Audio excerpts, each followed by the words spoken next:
fidèles de Dieu. Mais on dépend uniquement que de Jésus-Christ de Nazareth. Alors, la sécurité est assurée. La guérison intérieure est assurée. La guérison de l'âme, du corps, de l'esprit. Alors, nous sommes dans la présence de Dieu.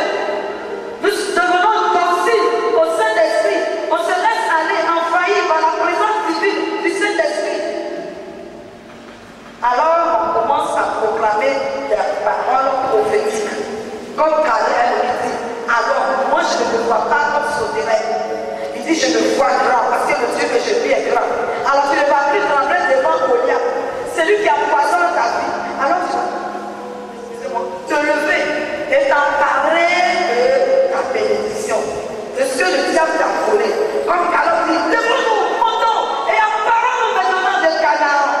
Aujourd'hui, du Canaan, le lieu où coule le lait et le miel. Alors, on commence à confesser Jésus-Christ de Nazareth par les proclamations de la parole. La Bible dit, si tu confesses de ta bouche et si tu crois dans ton cœur que Jésus-Christ l'a ressuscité des morts, tu seras sauvé. Romains 19.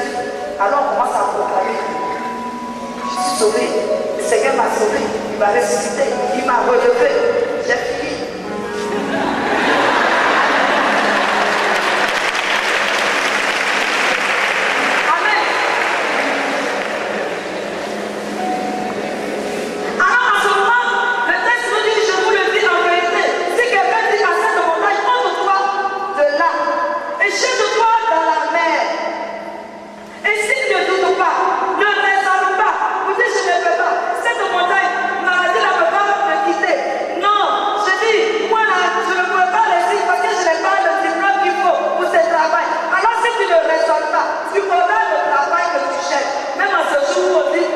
Difficile. On ne peut pas avoir du travail, on ne peut pas avoir de contrat. Toi, tu auras du contrat, tu auras du travail, tu seras guéri, tu seras béni. Parce que l'Esprit de Dieu vient renouveler ta pensée. On dit que tu es stérile, mais tu n'es plus stérile et tu vas augmenter.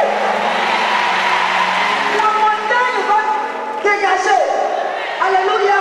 Et tu seras dans la présence de Dieu et tu seras une femme victorieuse, un homme victorieux. C'est pourquoi je vous le dis. Donc continuez le texte. Ce que vous demanderez en priant, croyez que vous l'avez reçu. Je vous le dis. Alors,